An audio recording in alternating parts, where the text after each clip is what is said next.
programs, which includes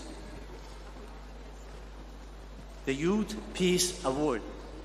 We are training 550 youth peace ambassadors across the Commonwealth who will submit proposals for peace projects. The top 5 of these peace projects will be selected with funding and membership provided to implement these projects. The Commonwealth Peace Prize.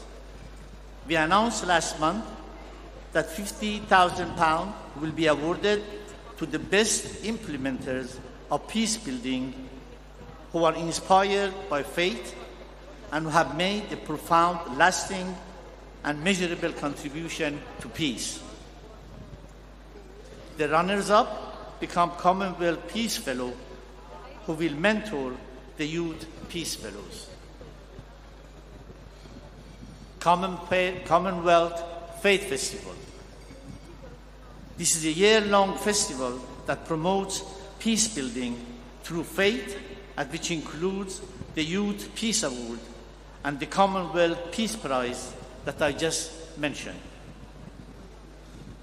I'm proud that the Khalili Foundation has been an official partner since 2017 through Faith in a Commonwealth initiative, which we are delighted to have extended to beyond 2030. Interfaith Explorers.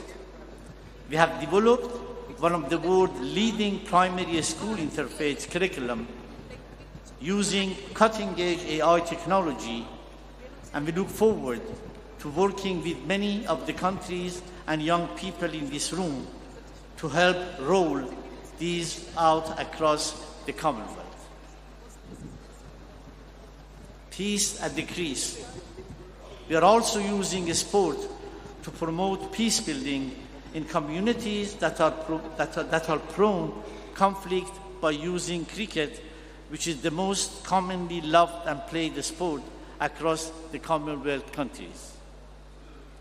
This will be launched next year in 2025. We already have done one of these in London a few years ago.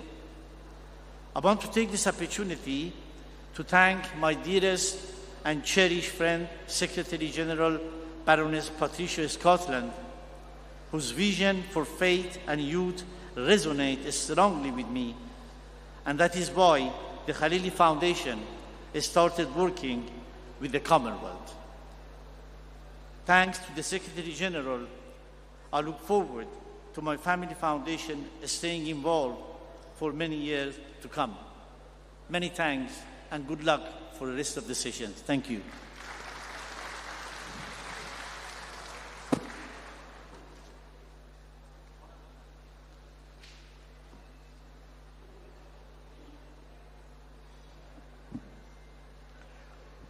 Thank you very much for that lovely spotlight piece.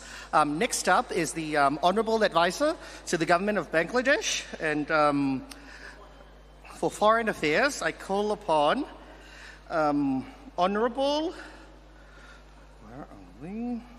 Tawheed Hossain, Advisor for Foreign Affairs, Government of Bangladesh.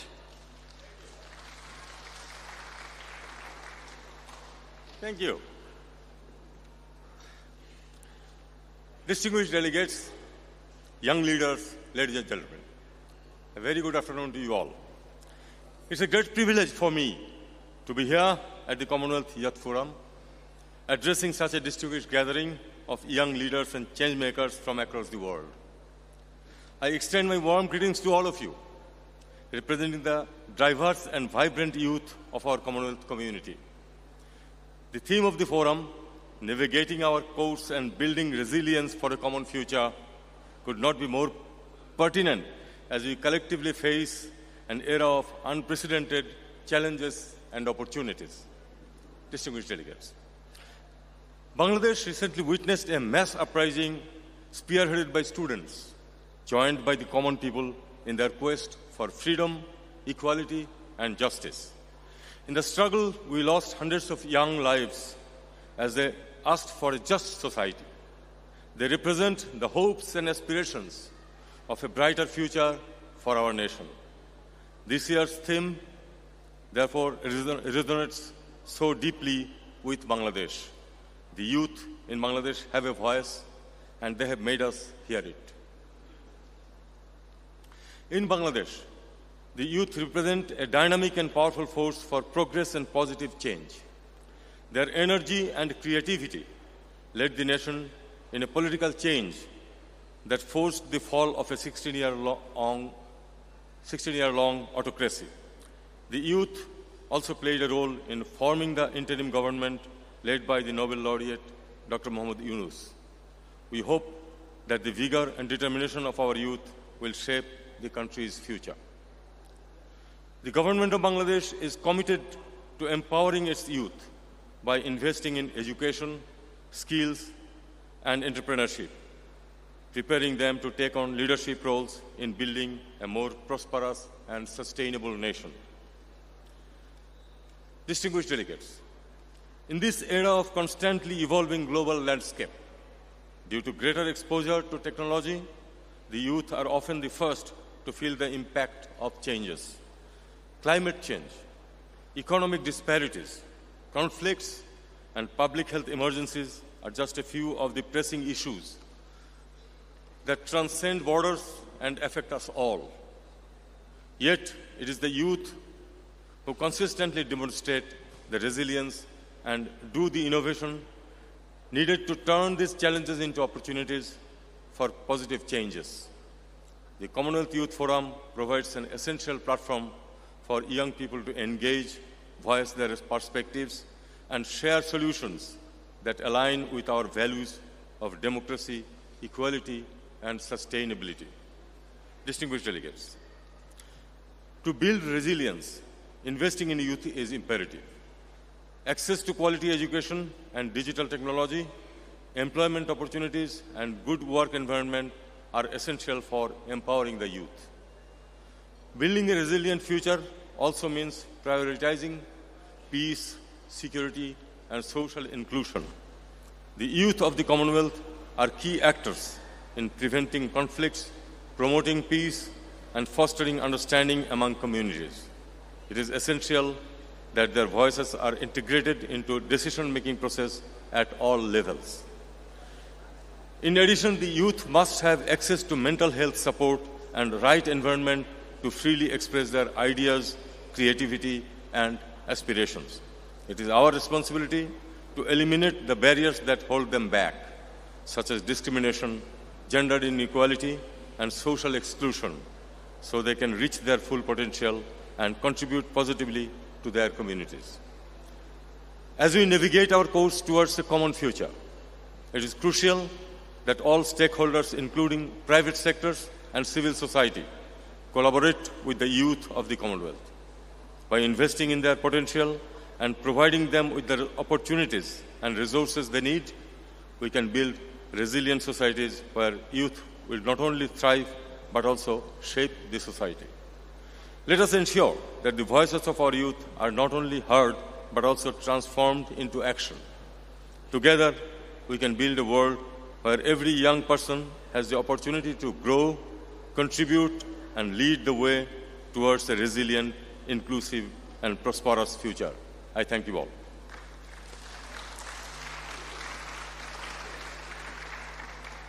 Thank you, Honourable Minister. He's the advisor to the Foreign Affairs for the government of Bangladesh. We're so grateful to have the government join us and be here with us today. It is now my privilege to call forward Dr. Jonathan Gray, and he is from the Commonwealth Leadership Institute. Thank you, Talofa. Would you put the first slide up, please?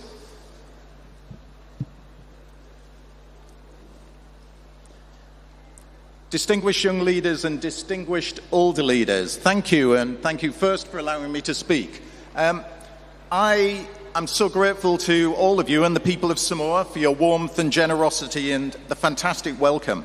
I'm speaking on behalf of myself And the slides seem to have moved around, but the first slide, if we can go back to it, shows the two young leaders that are supposed to be with me but have been caught up in their work. Kylie from Australia was representing the 20 Commonwealth countries that have been taking part in this work in meeting the King yesterday. And Mataroria, a brilliant young doctor in New Zealand, Aotearoa, is caught up in clinical duties. So you get me, another old person, but speaking on behalf of them. If I could go to the next slide, please. I wanted to show you where we are. I'm going to have a quick look at the slide. If we could go to the next slide, please.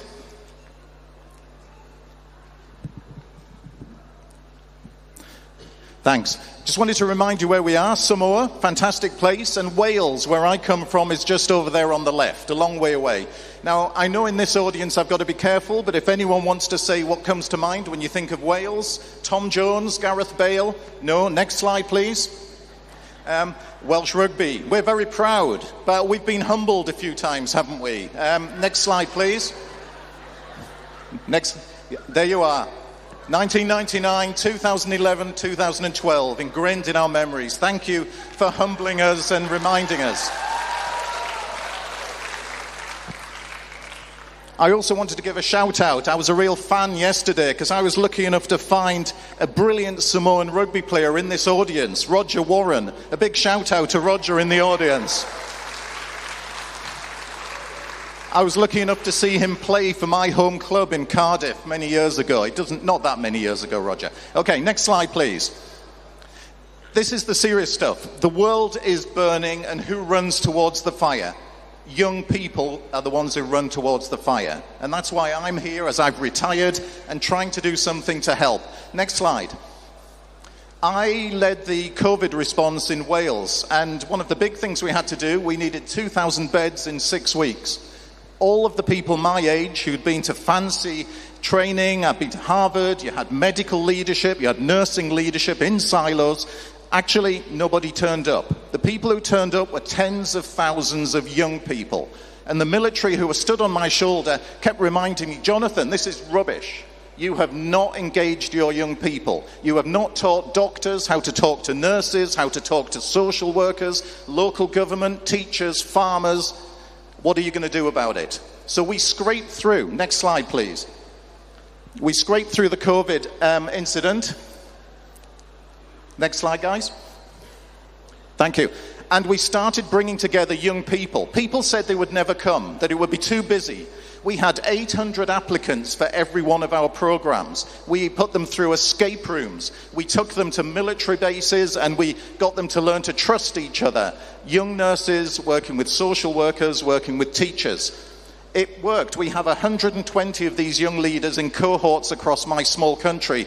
And this gentleman noticed. So he invited us to his home in Scotland. And next slide. Then he invited us to go to Windsor Castle and invite brilliant young people from each Commonwealth country. The first call, we got 20 Commonwealth countries join us. They are outstanding. And you're going to meet them over the next few days because a few of them are flying in. But we want more. We want all of you. And the idea, and I just wanted to shout out, like on the first slide, to Sushil and Esther and Janet and Lane, people have put their support in to help us build a new Commonwealth Leadership Institute. It's not a building. It's not going to be a big infrastructure. It's a network of networks. We don't want to recreate anything that's there already. You can see our challenge. You can see our ask. Next slide. So our vision is a resilient, connected network of young leaders supported by older mentors across the system. Next slide. So we had our first meeting at Windsor Castle. There'll be a meeting every year at Windsor Castle, but more importantly, there'll be a global meeting, Commonwealth meeting next year in Singapore, as they've offered to be the first host for 56 young countries' young leaders as part of this. India are looking to support the following year, and we aim to make this a very local but wonderful event for everybody. Next slide. You can see the people who really run this. I'm a cheap imitation and just trying to represent them, but they're an amazing group of people who are driving this forward. Next slide. Special forces. Now, we don't all like military metaphors, but how would we work together when the next crisis and the next crisis comes along? Who will you call, and how will you bring people together? So it builds on all the great work you've already heard about, but this is about learning new experiences. Next slide, please. You can see we don't want to play classical music. We want to learn how to play jazz together. We want an institute that trains people, gives you immersive experiences, the best escape rooms, the best interaction with immersive experiences, whether it's on the plains of Salisbury Plain, or whether it's in the deserts of Australia, or whether it's on the islands here. How would we learn and trust each other at the end of a few days together? Next slide. Next slide. So it was launched, it had all the fanfare, and it's up and running now. I'm going round, I've been in Singapore, they're in, Australia's in, New Zealand next week, India the week after that, and we want to embrace everybody and every young leader, and beacons in every country. And each of those beacons will be a young leader group, because we know you're there. I'm a bit of a fan of being a New Zealander as well. This is a bit like those beacons that spread around the world when there's trouble. How will we call for each other's help? So a new age is coming. Hope is kindled, as Gandalf the Grey would say. Next slide. There's a structure to this, but the key thing I wanted to emphasize is, where's the register of fellowships that you could go on? Where's the register of 1-year fellowships or 3-week trips that you could do to learn from other people? We're going to fund some of those, we're going to get other resources to help you, and we're going to learn from every time you go somewhere. How can we have a living lab where we learn from your experiences, and how can we put a mentor network over the top? Next slide. So I just wanted to finish, last 2 slides. These are the people that matter. You'll meet them, you'll hear from them. This is theirs. Next slide. One more slide after that, and we're done. One more slide, please. So, this is my theory. As 56 friends, we can tackle together all the challenges that are definitely coming towards us if we know each other and if we trust each other. It builds on the work so far. Please find me at the end or over the next few days. Look forward to talking to you. Thank you very much.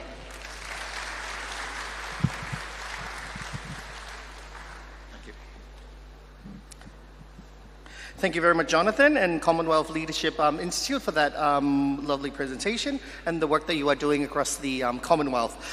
Gives me great pleasure to introduce our last feature for the this spotlight session before we move into the last plenary. Mr. Caleb Brathwaite, please let's give him a round of applause. Caleb is the president for the Barbados National Youth Council. Over to you.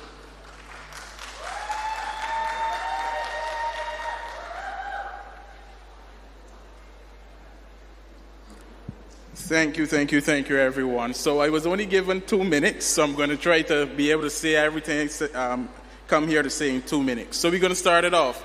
How many of you back home have a National Youth Council? How many of you?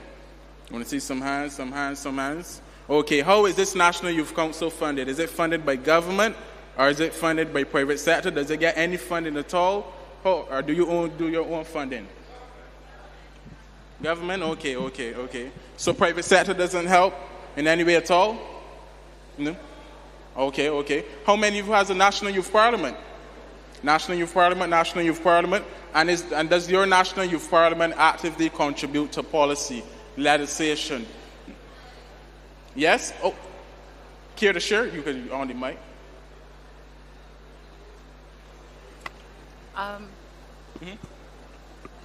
So... It's on? Not on. It's not on. Just no.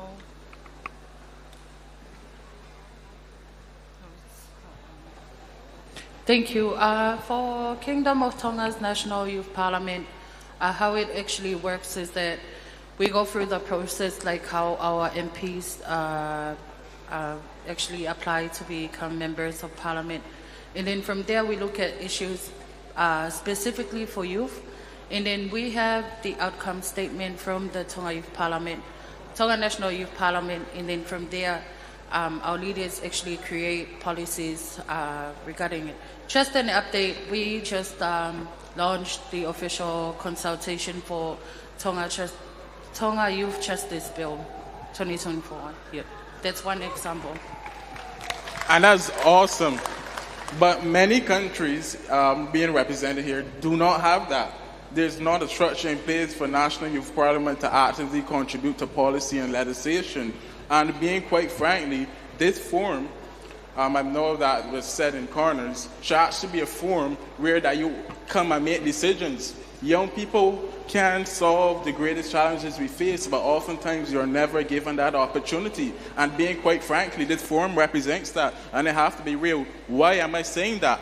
Even though that we are coming here and we are learning and we are going back home with various things to seek that we can implement, that this forum should be a stepping stone that we can implement policies that really affect us as young people. We as young people should be able to come here and make decisions, agree to certain things, even though that is going to be the declaration that is going to be sent to the Commonwealth heads of government.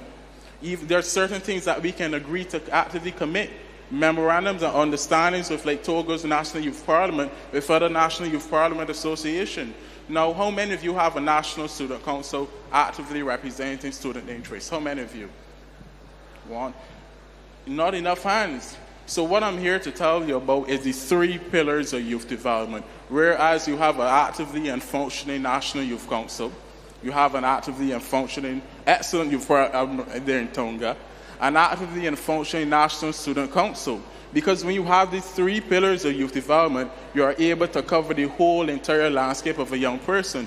You have the young person in terms of school, looking at student representation. You have youth parliament looking at legislation and policy which will ultimately affect us as young people. And then you also have the National Youth Council looking after the interests of the thousands, maybe even millions of young people that reside in your country.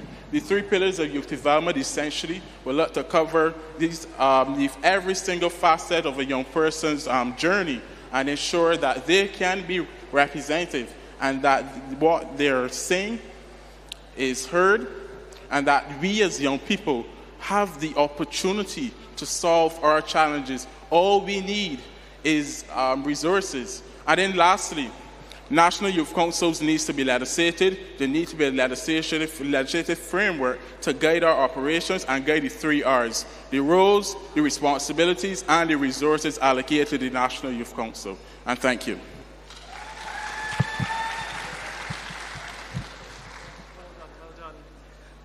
Put your hands together again for Caleb Brathwaite from Barbados. Fantastic. All right, so we're winding down the session. Again, the idea behind the spotlight sessions is to show you persons who are already active in the spaces, those who are already doing work, and to show, or to give you an opportunity, or to give them the opportunity to show to you just the good work that they're doing, hopefully to inspire you so you can aspire to a similar scale and to do stuff of similar initiatives. As we wind down this segment, I'm honored to invite Maddie Hele. Maddie Hele, she is from the Commonwealth Youth Gender Equality Network, CYGEN. So, CYGEN, are you ready to come forward? Okay. Please make her feel welcome from the Gender Equality Network. Awesome.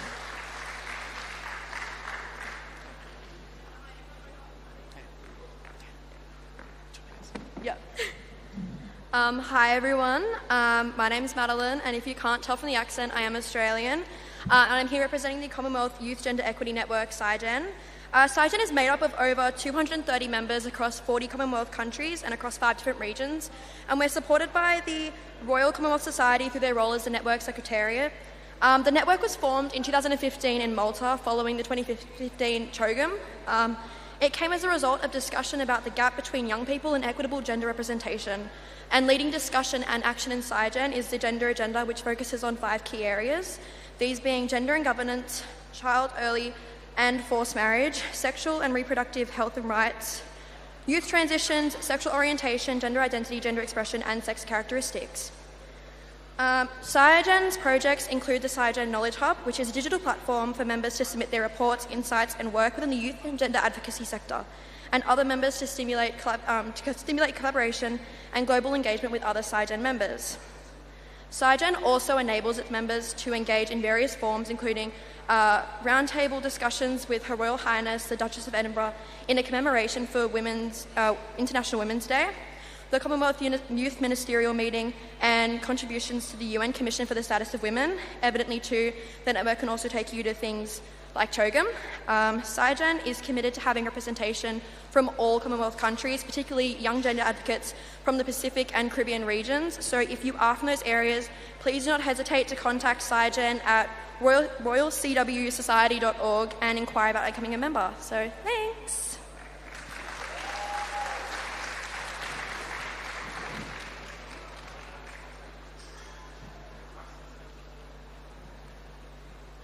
Thank you, Sai-Chen, for your contribution to our spotlight. Next up is Royal RCS. I call upon William Bolton, who is the representative and will be speaking about Royal Commonwealth Society and their work, which is the campaign. Hi everyone. I'm from the Royal Commonwealth Society as well as our environmental work. You just heard from Maddie about CYGEN. We're based in London. We also work on our environmental work, and I'm here to talk about an environmental campaign we're launching this week called the Commonwealth Clean Oceans Plastics Campaign. I'll keep it brief, but I'm sure a lot of you know about plastic pollution.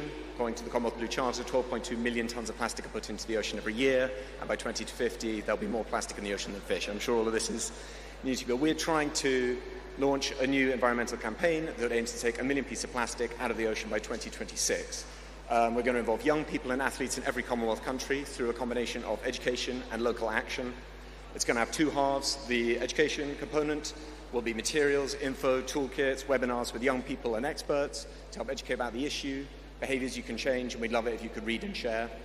And then launching in March, there will be an action component. There will be a relay working with Commonwealth Sport and the Commonwealth Games Federation, which will be a relay going through every Commonwealth country, starting in March 2025 and going through to the Commonwealth Games 2026 in Glasgow. And we'd love you all to get involved. An opportunity to help out, contribute to that million-piece goal, also help clean up your local area and to get involved in a small way in the Commonwealth Games. If you want, please, again, message. I'll also post in the WhatsApp group. You can also go to our website, same as CYGEN, royalcwsociety.org.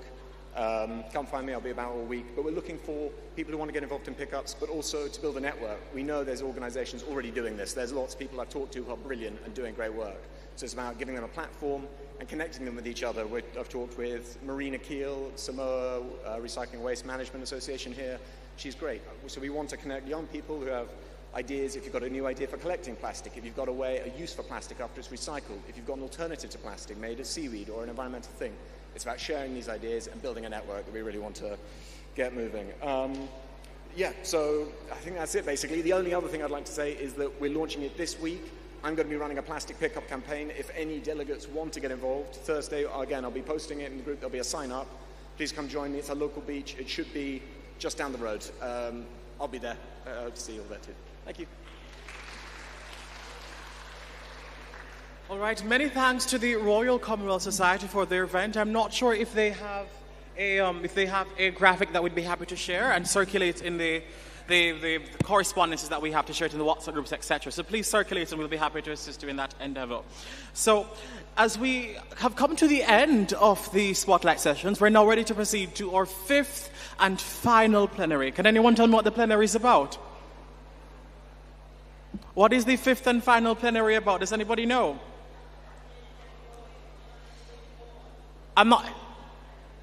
Come, young people, what's the fifth and final plenary about? You have the program. What is the fifth and final program about?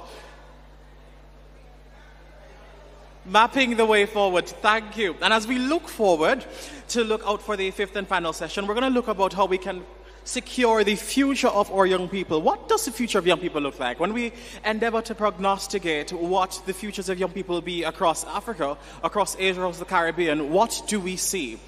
And we look at issues such as partnerships, education, mental health, and how we can create more resilient communities. And there is no one better to start this discussion than our very own Mr. Shane John. Shane is the president of the Trinidad and Tobago National Youth Council, and he will lead us through this critical conversation. Shane, take it away. Please make him feel welcome.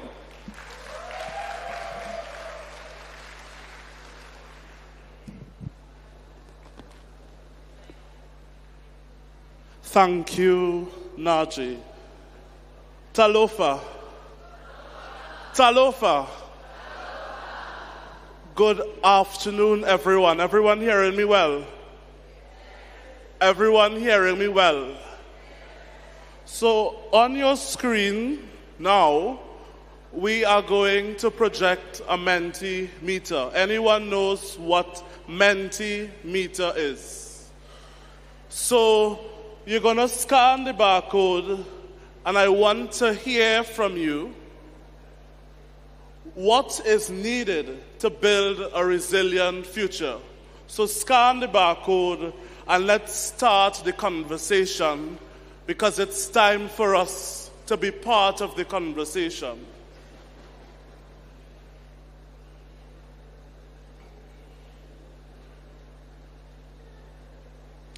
So go back to the first slide. Funds. So get your words in. Collaboration.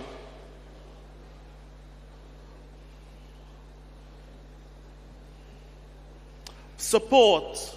I think I'm seeing safety. Partnerships. Opportunity. Unity. Democracy. Equal access. Leadership. Trust. Skills. And as you add your words, you will realize that collaboration and funding are the main topics that we are looking at. So before we go into the panels, I want to hear from you, the young people. There has been a call by some of us that we have not been able to speak. So I want to, what hand, the mic is on the table, or I can come to you and share with us, what do you think is needed for resilient futures?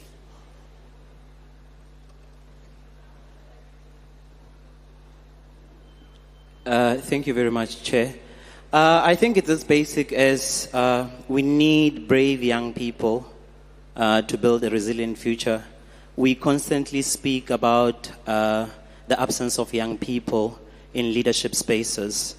So to answer your question, I believe that we need brave young people who will be able to stand up to abuse of power that we are currently seeing in many of our states.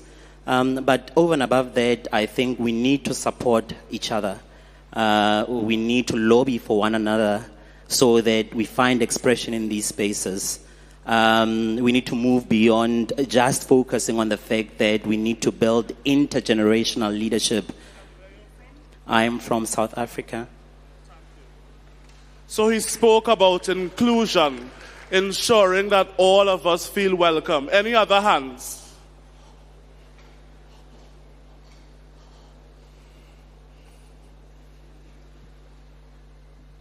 Thank you very much. My name is Shakwani Hunt and I'm from Barbados.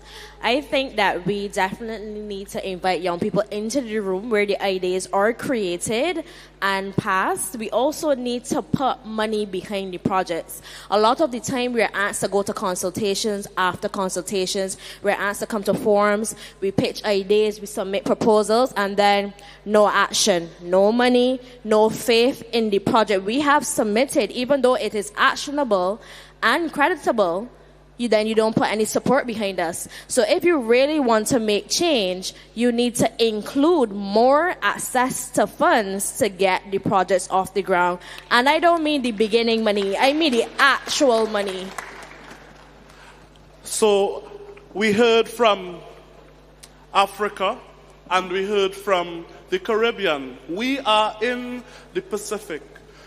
So anyone, the mics are on your table. What do we need for a resilient future? I see a mic on.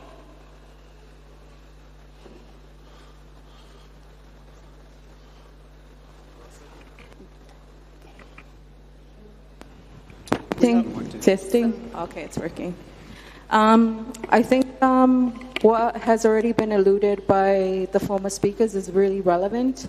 But I think we are in the room with our youth. And I think that's really evidence that we can be that change and make it in our own countries where we come from.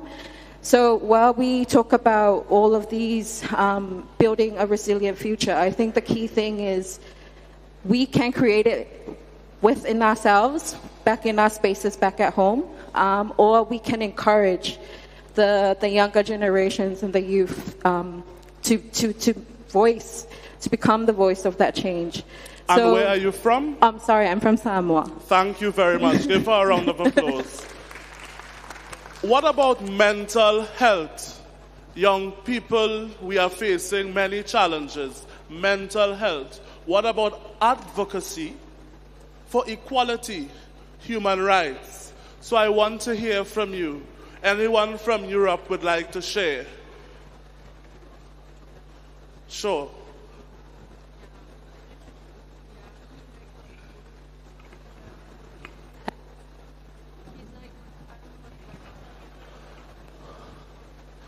Press it one more time. Hello? Yes. Hi, my name is Vanessa Burke. I'm from the Cayman Islands, which is a British overseas territory. Mental health crisis is very real. We all know and speak about it. But I think when we start to look at things from an interdisciplinary approach, and not mental health in isolation, we can get to the root of the problem. So, for example, the loss of our environments and our locations and our homes are affecting who we are as a people, the way of our life, which in turn reflects our mental health state. So coming from the Cayman Islands, you can see this very impactful, or in essence, you can see it played out during hurricanes. So using mental health as not just in isolation, but in an interdisciplinary approach across the board will help us to tackle it better than looking at it just on its own. Thank you very much. And we have one last comment. Well, my comment is on building the resilient future. I'm Shadrach Mwansa from Zambia. One of the things that I would like to share is how we need to tally education and skills with the available resources. For instance, in Zambia, I would like to make mention that our government has been able to push what we call CDF, Constituent Development Funds, from 80,000 to about $1 million, which is like a huge gap. These are resources that are going to the people who are going to decide on what they want to do. So we are calling on all member states of the Commonwealth to ensure that there are more resources that are made available for the activities that are being done by ourselves on the local communities where we live. Thank you. Thank you very much. Give him a round of applause. I know most of you have had an opportunity to eat lunch and you may be a bit tired. However, it's time to hear from you young people. And in this panel, we are going to split it in two, part A, part B. One session now focused on health, well-being, and social resilience. And there is a Mentimeter up, and I want you to scan the QR code and put in your suggestion as to what should be the pathway forward, what next, and what do you think should be priority? Again, what should be the path forward and what you think should be next? And while you do that, allow me to introduce our first 4 panelists. And of course, young people, I want you to make them feel very welcome. Our first panelist is the Honorable Steve Lettiger. She is the Deputy Minister of Women, Youth, Persons with Disabilities from South Africa. And let's make her feel welcome. The Honorable Steve Lettiger. We can do much better than that, young people. Let's give her...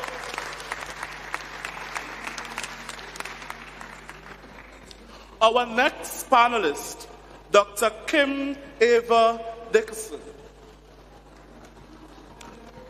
She is the head and representative of Samoa, American Samoa, for the World Health Organization. Let's welcome her, Dr. Kim.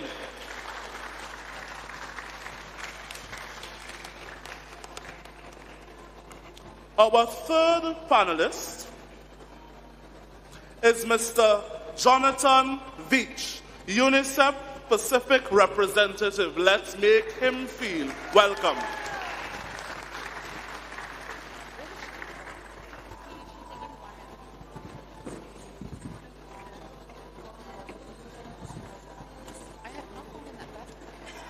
And last but certainly not least, let's welcome Professor Dame Carol Black, Commonwealth Secretary General, Special Envoy for Aged Well. Let's make her feel welcome.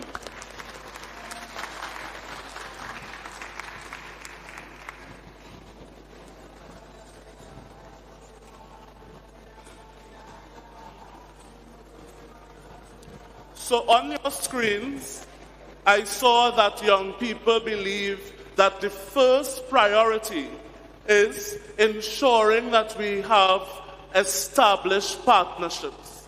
And that is testament to our 4 members of this panel here this afternoon. But before we do that, I need to do a vibe check. In the Caribbean, we say vibe check. Hey, hey.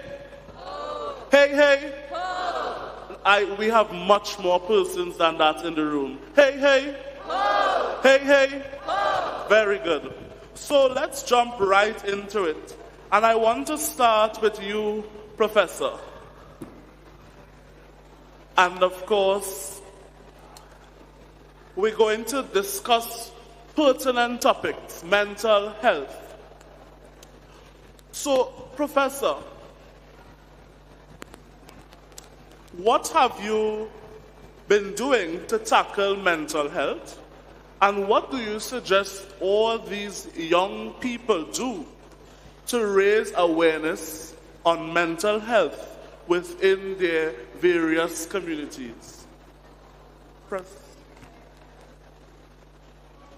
It's a great pleasure to be here. So, young people's mental health. I've been engaged with this topic in several ways. One, through looking after students at the University of Cambridge, where I was head of house, one of the Cambridge colleges, and then work for the UK government, in which I've been really interested in helping understand why young people, particularly 18 to 24-year-olds, have had continuing worsening mental health, which has affected their ability to be in the workplace. So just to start off thinking about students, when I first went to Cambridge to be head of house, yes, we did have young people who reported that they had poor mental health on coming to the university or during their studies. But when I was in Cambridge 2 weeks ago, my old college told me that this time when they had the new intake of students, 50% of them recorded themselves as having a mental health problem.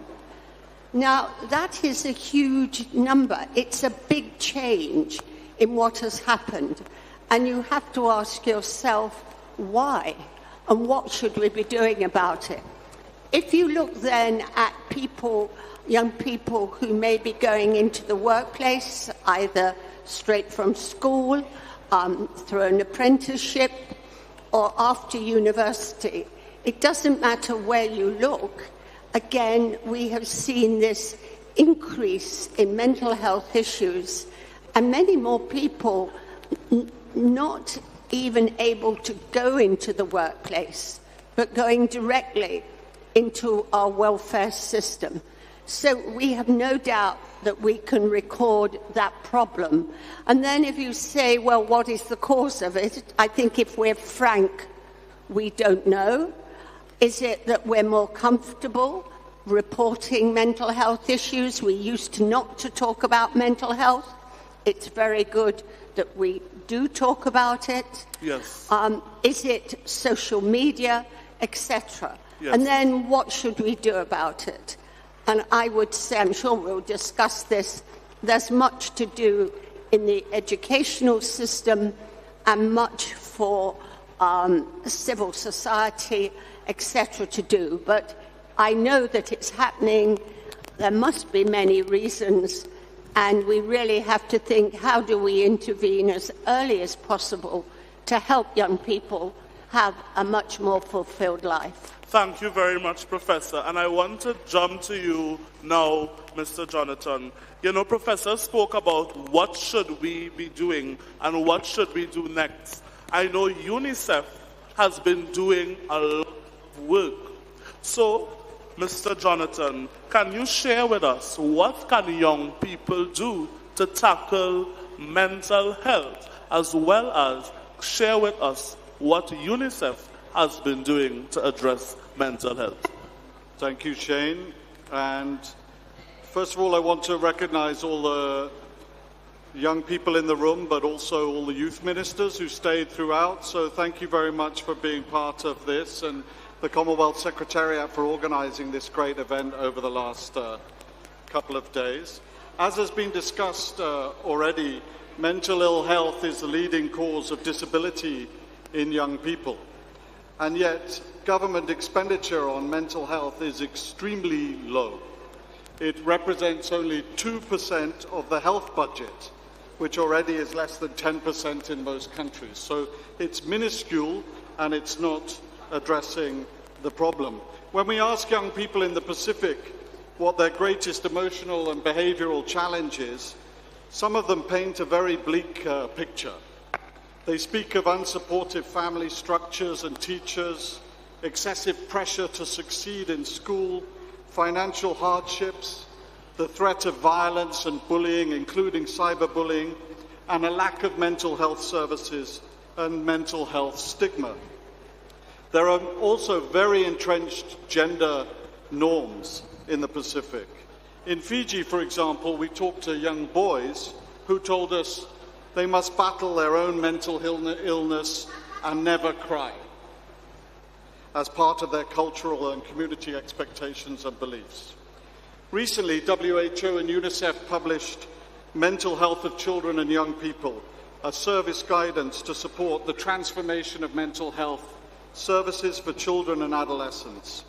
It includes a lot of good practice and community-level engagement, including roles of teachers, social workers, and parents in supporting those who exhibit signs of depression, anxiety, or behavioral disorders. The Global Coalition of Youth Mental Health is just one example where investing in scaling up mental health prevention, promotion, and treatment can be prioritized by governments and public and private sector partners. Just a couple of pieces of advice for all countries here. If we can follow these 4 steps, we're all moving in the right direction.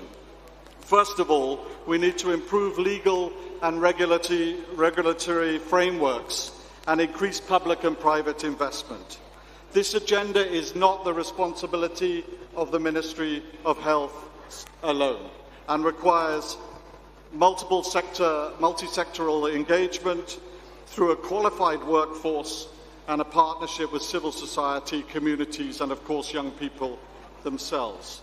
Second, we must scale up evidence-based interventions, including the promotion of a safe and inclusive environment and mental health literacy in schools, the strengthening of parenting programs so that parents and caregivers are able to better support their children. Third, we must increase intervention and investment in early intervention and prevention programs. We all have a role to play in breaking the silence surrounding mental illness, addressing stigma, and promoting a better understanding of mental health among the young. And there are lots of tools and ways of doing this that are out there.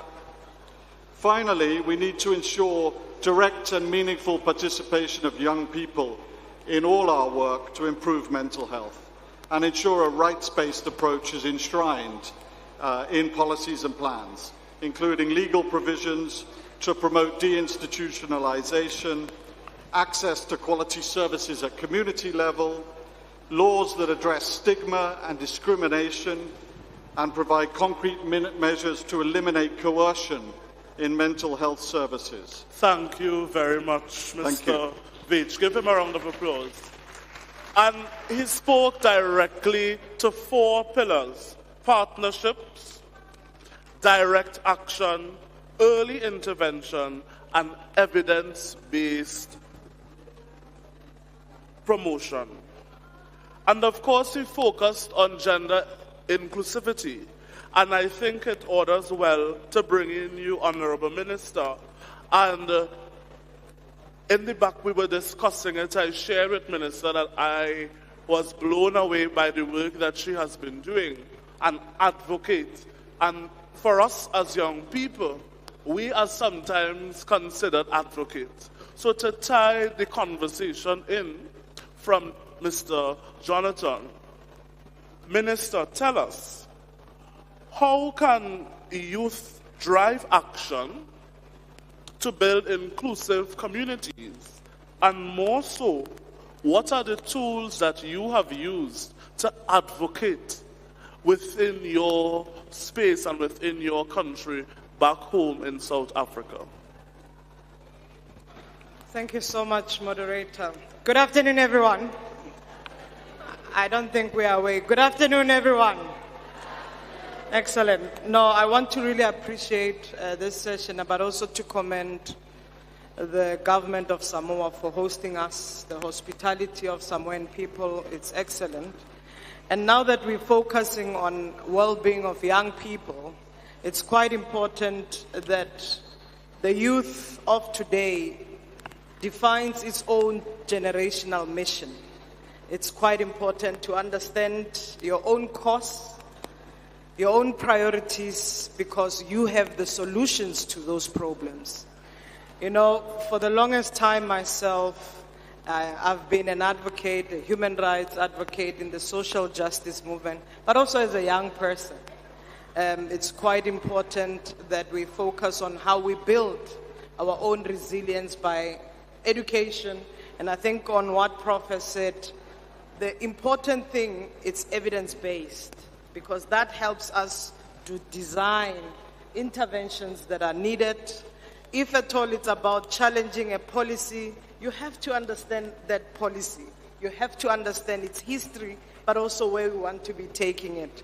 And I think in many of our countries, you know, you've got more than a third of the population that really dominates, or it's dominated by young people.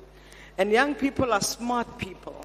They have to be at the table. They have to have equal opportunities. Young people have to be empowered, supported, invested on, but also be given the opportunity to really implement, plan, as well as monitor the intervention. So we spent that along the years investing on that. I think here, back home also in South Africa, we deal with triple threat challenges of inequality, poverty, and unemployment. And more, you know, we have, of course, established the National Youth Development Agency that prioritizes the investment. In fact, 80% of our budget goes to the work of the National Youth Development Agency. That's 80% of our department responsible for women, youth, and persons with disability. And it was quite important because we are trying to reduce the poverty damage that we have, unemployment rate, by really investing resources towards youth development and towards entrepreneurship. So it's quite important that you look at different aspects of work in the socio-economic realities of people, but where we live in, and implement those opportunities for young people. And I think one thing that we cannot take away is that young people must not be under pressure to try solve everything immediately. I think we must take issues by issues, have solutions, resolve them, and move to the next issue, because that resilience is important, but also solutions that brings much more actions that are needed. Thank you. Thank you very much, Minister. Hey, hey. Hey, hey. And of course, Minister focused on the importance of youth advocacy, and she touched on her journey in ensuring that young persons are a part of the conversation, and more so, she touched on gender rights as well as youth inclusivity. And I think what is so transformational is that 80% of the South African budget of the department that she leads and is the deputy minister in goes towards young people, and I believe that deserves a round of applause. And of course, Dr. Kim, Mr. Jonathan spoke about the partnerships between your organization and his. And I want to bring the conversation back to mental health. And what are some of the strategies you think young people can really do to ensure that we tackle as well as invest in mental health education? And of course, share with us some of the good work that you have been doing within your organization. Right, thank you. So I'm from the World Health Organization, and we deal with health. In the World Health Organization, we talk about health as a state of complete physical, mental, social well-being, and not just the absence of disease. So I'm just going to give you some practical strategies that you can use to deal with your mental health. Very simple strategies. It's not a pill, but these will help you.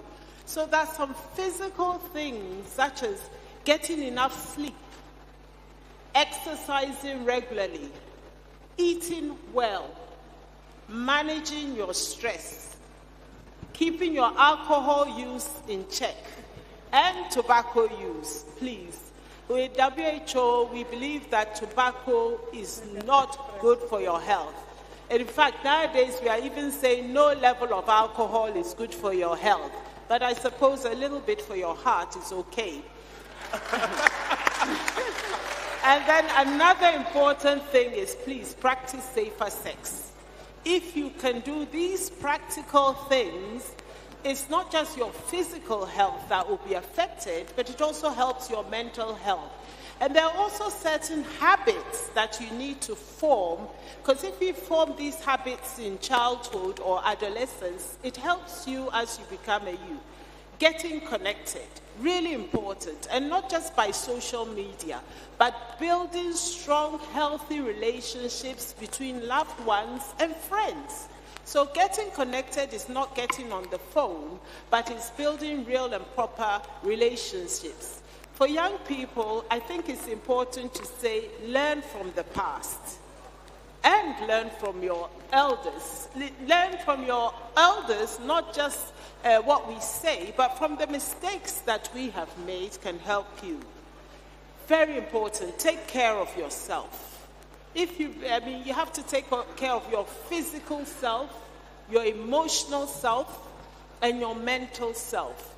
I know we have a lot of issues of violence against women, for example. Do not allow somebody to emotionally blackmail you. Be it emotional through the media, be it cyberbullying. Believing in yourself, believing that you are a person, believing that you have the agency to do, helps your mental health. You need to develop coping and problem-solving strategies. So these are just some practical things that if you can do. As WHO, I'll just round off here, we have a couple of things. So we've worked with UNICEF, as my colleague mentioned. We actually have a module that is HAT. HAT stands for Helping Adolescents Thrive. not just helping adolescents survive, but helping them to thrive. We also have various mental health modules, and we've also worked with UNAIDS on building standards for quality health services, because we found that a lot of young people, they go to the health service right from the gate. It's not even the nurse or the doctor who sends them away. It is the security guard who may send them away, particularly if they are coming for sexual and reproductive health services. So we developed modules and standards for our health services and our health providers that they need to deal with, and they need to respect adolescents' survival. There are many other things we are doing, but these are just a few. Thank you. Thank you very much, Dr. Kim. And as young people, I think sometimes we take for granted the things that we do. So we may indulge in too much alcohol, and we may take risk in some of the activities that we participate in because we are young. So thank you very much, Dr. Kim, for sharing pertinent information for us. And I want to share with all of you my new family in Commonwealth. In Trinidad and Tobago, we have a saying, "Do hot your head." Or in Jamaica, I think they say, "Do hot up your head." And it's "do hot your head." Hot as in heat. And it simply means don't worry, because we are talking about mental health and how we manage our environments and how we take on life's challenges, and that is very important. But I want to shift to you, the young people, and I'm looking at the room and all of you all are looking so energetic, but I want to hear from all of you, and of course to engage with you a bit. Minister spoke about what are young people's priority. So I would like to hear from some persons within the room. What do you think should be young people's priority coming out of this Commonwealth Youth Forum? Of course, don't be afraid. Raise your hand and share with us what should be young people's priority coming out of the Commonwealth Youth Forum. And now this is the opportunity that you have been asking for to engage with your world leaders. So I ask you, of course I'm seeing a hand. Wait, my mic? Oh yes, the mic is gone. Hello, good afternoon again, everyone. This is Shakwani Hunt from Barbados.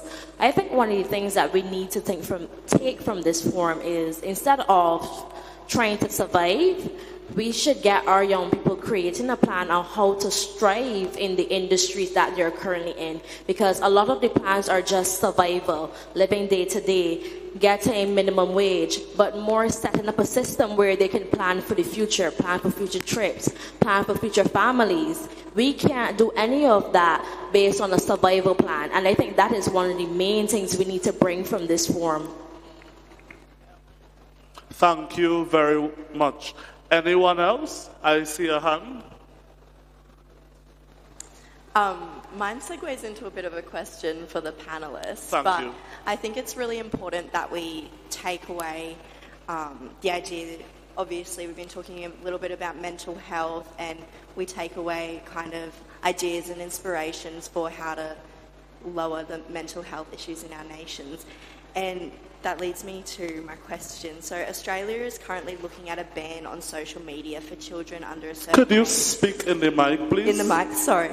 Australia is currently looking to ban social media for children under a certain age. And I just wanted to get the panelists' opinions, and what are your thoughts on this, and possibly do you believe the role of social media has... Sorry. And what do you believe the role of social media is in mental health? Thank you very much for your two questions. So the first question was, Australia is seeking to ban social media for certain young people under a particular age. What is the thoughts of members of the panel? And the second question is the role of social media in mental health. So I saw one hand, and then we're going to get the panel respond to your question. So. Hello, everyone. My name is Nai. I'm from Samoa. I'm going to take this opportunity to say everything that I have to say. I'll try and keep it short, but two things, what I want out of the forum, and then I've got a question for the panel as well. So, while these discussions on key issues are important, I'm very interested in knowing how you, the Commonwealth, and the panelists and the presenters from the past couple of days plan to reach the actual audience most affected by these issues that we've talked about in the past couple of days. Now looking at the mothers who support their families through subsistence means and the school leavers, people who are not in the house today, people who are not here listening about the issues and the solutions. There's been dialogue around mental health, amplifying youth voices and climate change initiatives, but I really challenge you to consider how the Commonwealth Youth Forum can deliver tangible results that reach the people who actually need attention and assistance the most, especially those who are not present today, because I can acknowledge my privilege in being here today, and I feel that we all are privileged to be here today, but the people who actually need help the most are not currently in the room. And so the success of the Commonwealth Youth Forum, for me, should be measured by effective implementation and the ripple effects on local economies, development in various sectors, and long-term sustainabilities for people who actually need help. That's it. And then last question for the panel, please, on mental health. In the Pacific context, mental health is often stigmatized, and traditional views on health and well-being in the Pacific Islands are closely tied to cultural and spiritual practices. And there's also often limited access to mental health professionals in Samoa specifically. I won't speak for the Pacific overall, but for Samoa there is limited access to mental health professionals, and mental health education is not widely embedded in the school curriculum. So my question for the panel is, how has the Commonwealth contributed to addressing this issue, and what further actions can the Commonwealth take to provide support ensuring culturally sensitive approaches to mental health? That's it. Faafetai Lava. Thank you very much, my sister from Samoa. Before I ask the panel to address the three questions, immediately to respond to your first question, and we are strapped for time, so we will be addressing the three questions because we do have another panel. But your role here as youth leaders is to take the information that you have gathered for your countries and go back within your youth organizations and within your communities. Use the networks that you have built to really impact change, because there are a lot of NGOs and organizations here that are willing to work with youth organizations, including the Commonwealth Youth Council and by extension, the Commonwealth Secretariat. So I'll go to the first question, and I want to go to you, Minister, as it pertains to the issue of social media and the role that social media plays in mental health, and what is your view on social media being banned for students and children of a certain age? Well, I think the most important purpose of developmental or development of the young person of a child. And I think it's quite important. Of course, the use of social media can be positive, but also the use of social media can be negative. And it's really about the content that is shared through this platform. Who's controlling the content? And if you don't regulate, if you don't look at the content that is shared, then you have an open book policy. But yet, if at all you take the example of what is happening in many of our countries, in the education system, there's an establishment of the comprehensive sexuality education. That development of the curriculum is age appropriate. So as children goes to a particular age, new content is developed. But when you look at the use of social media, there's no regulation around it. So of course, there is positive element around how you want to regulate or ban, or how you have to, look at content that is regulated. I mean, many countries have introduced that. Many countries have banned other social media platforms. But I think countries have to discuss, consult, engage around the use of social media. Like I said, there is, of course, negative aspect of it, but also there's positive to it. Because the positive aspect of it is looking at digital inclusion. It's looking at access to information. It's looking at connecting to people that may not be here with us. So you can imagine, if this room has about 300 people in it, and if we have had a hybrid youth forum, can you imagine how many people would have joined this conference? So the same way the young person from Samoa who's saying that many people who are not here, who don't have the privilege of being here. So I will not actually even dismiss the idea that people who are not, or who are here are not necessarily supposed to. People who are here for a reason. And that reason must be respected and acknowledged. But it's what we do as the power that we possess, the information that we have. We can share it through social media. The videos, the pictures, and so forth. That means that people know that young people came together in Samoa.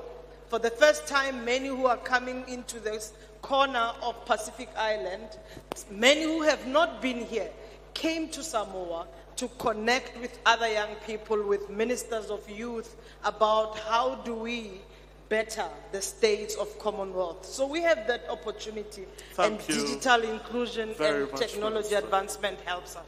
Thank you very much, Minister. So we are pressed for time, but I want to get from Doctor as well as Jonathan quickly, what have your organizations been doing to engage young people through the Commonwealth, addressing the question specifically what the Commonwealth is doing to reach those young people who are marginalized? Yeah, so thank you. I mean, I think your answer on reaching the marginalized was really good. I mean, you came here for a reason, right? And I totally agree with Honorable Minister about social media as good and bad. Now, on the specific, what are we doing? And I'll address to the lady from Samoa, because we are, as WHO, we are working with governments first to develop mental health policies.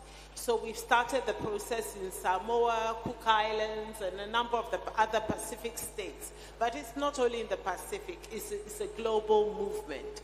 In addition, as WHO, we have what we call the package of essential non-communicable diseases interventions. So this is a package of interventions that we implement at community level.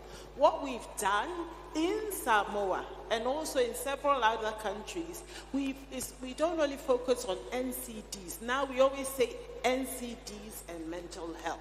So we are adding mental health to the interventions we are implementing. And then just last, certainly not the least, is we actually have an NCD and mental health side forum tomorrow.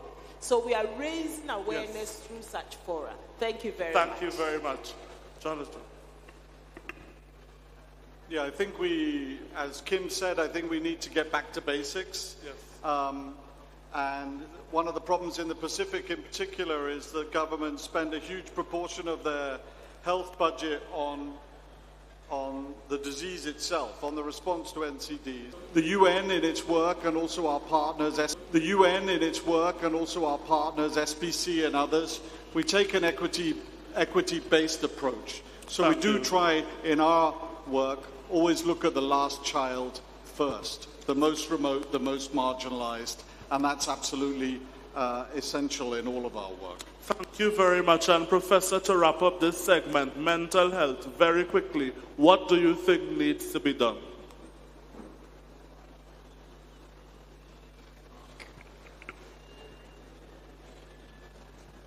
think most things have been said, but I do think for the marginalised and the underprivileged, you've really got to think about social care. You've got to think about youth hubs, because enabling young people to be in safe places where you can deliver a whole lot of things, not just their mental health. So thinking about youth hubs, I think in many countries you will find that those children who have grown up in poverty and underprivileged with poor educational opportunities have the worst mental health. So I think it's the responsibilities of government, if you like, to give these people a second chance. They often have missed out for various reasons on their first educational opportunity. And if you don't want to lose them forever with their poor mental health, their poor educational background, then I think you've got to think very innovatively about how do you rescue them, give them a chance in life. Thank you very much. And of course, ladies and gentlemen, let's give a round of applause to our 4 members of the panel. I would now like to invite our next panel. So thank you very much, Minister. Thank you, Dr. Kim. Thank you very much, Mr. Jonathan and Professor Black. At this time, we will turn now to our second discussion, which focuses directly on young people, youth leadership, education, and economic empowerment. Now, very quickly, you are seeing the slide, and it's asking, what can be done differently to support youth? And allow me to invite our next 3 panelists.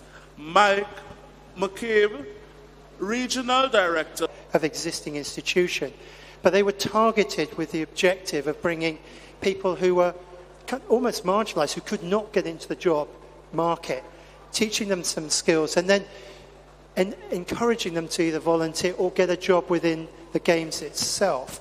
And that worked really well because it gave a catalyst then to get your next job after the games. But I think you can take it broader in a way when, if I look at, from your country, Trinidad and Tobago hosted the Commonwealth Youth Games last year, and that Games was designed and run by the youth of the country. So they ran the organising committee, they came up with a really new, innovative approach. And I would say the critical thing there was they were not only encouraged, but they were empowered.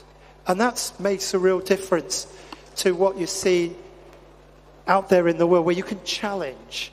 And that would be my advice, is to challenge the existing order. And a lot of traditional, if you like, areas I work in, sport, if it's very traditional, they're not moving forward. So listen to the youth and then start to move forward. Thank you very much. Listen to the youth. And running straight to you, Chris.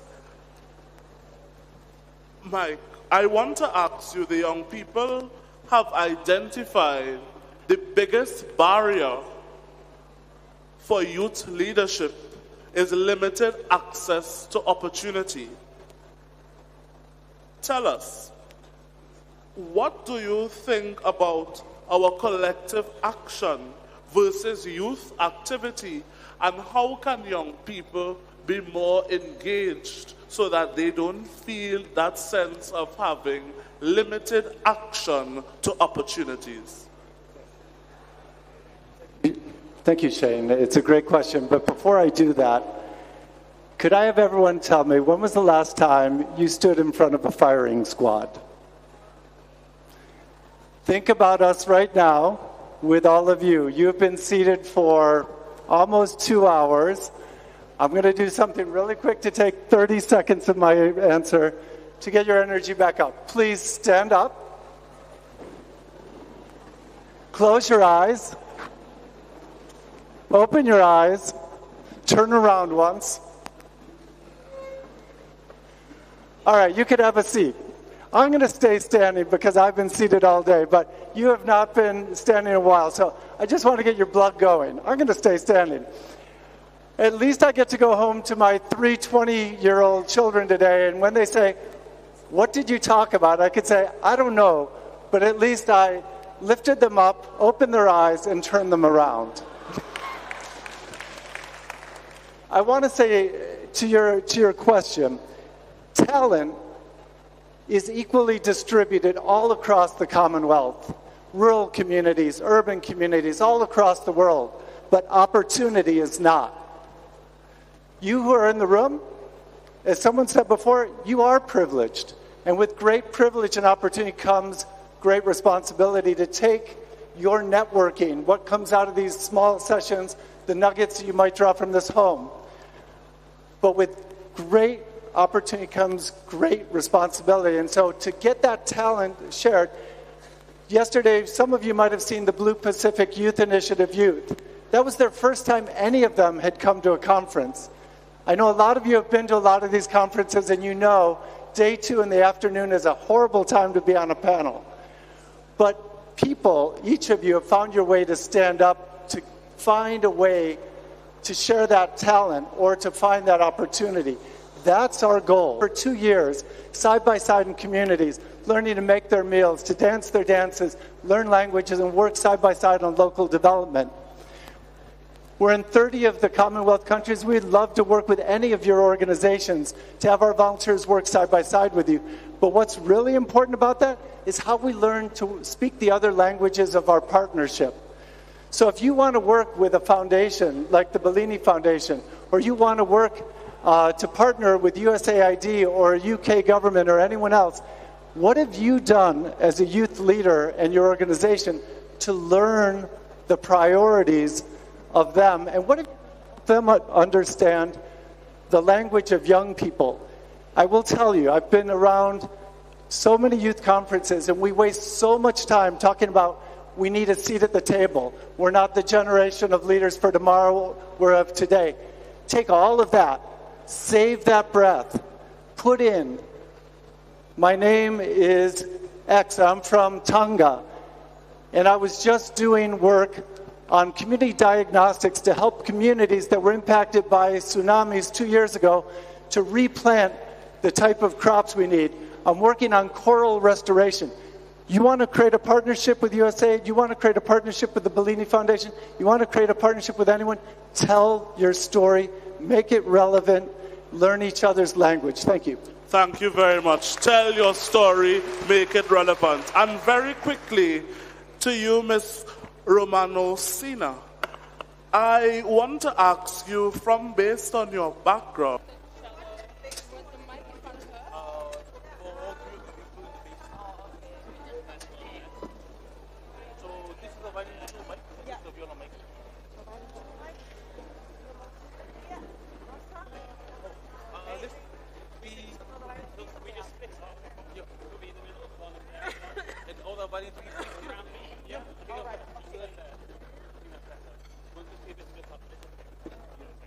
this is for the violation by 3.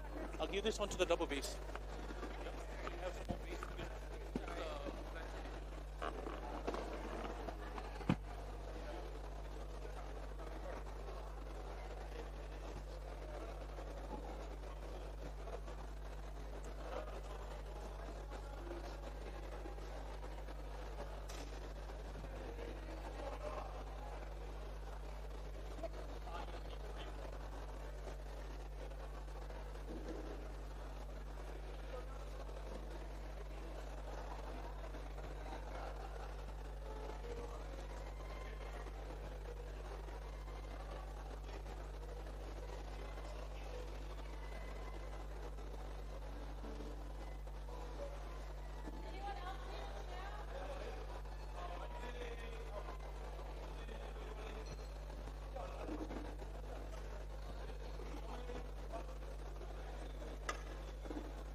Two.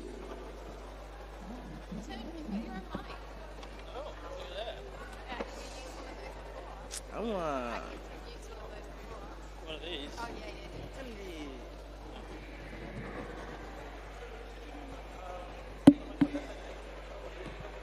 Sure.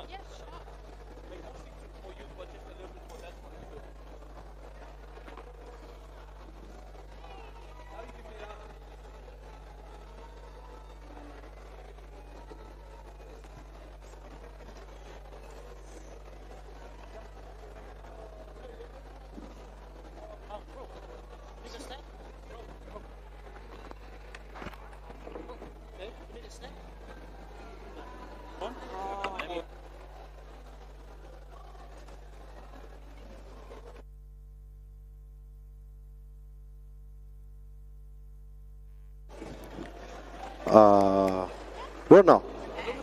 Ses may content sa sumursos. Hello. My check. Content